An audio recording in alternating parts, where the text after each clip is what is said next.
बऱ्याचदा इडलीचा आटा लागतो आणि अगदीच कमी असतो, त्याचे काय 2 पण इडल्या बनवते, तर मग मी तेव्हा हे बनवते की मी इडलीच्या आट्याला त्याची फोडणी देते. मस्त लागते फोडणी घेऊन, अप्पे छान होतात.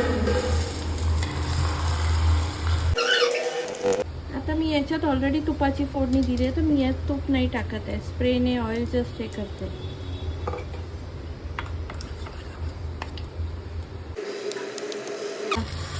माझा तर नाश्ता झाला, म्हणजे तयार झाला.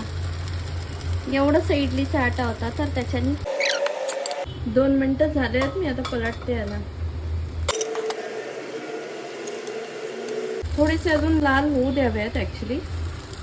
हे बघा इथे नीट लाल झालेलं नाही आहे, तर मी होऊ देते आणखी. हे बघा हे छान लाल झालं आहे.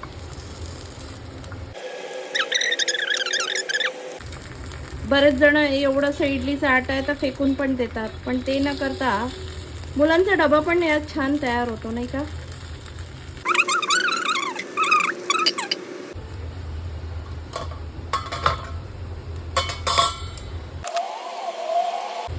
बघा दोन्ही बाजूने खरपूस रंगाचे झालेत. हे थोडं व्हायचं आहे अजून, पण चेक करत राहा, कारण जेव्हा तुम्ही हाईवर ठेवता तेव्हा काळे पडतात, त्याच्यामुळे लक्ष देणं खूप गरजेचं आहे. अदरवाईज तुम्ही मीडियम गॅसवर पण करू शकता.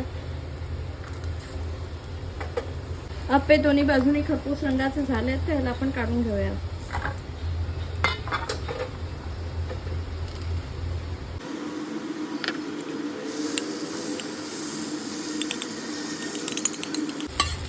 अन्न वाया घालवू नये म्हणून मी हे करते. Please don't mind.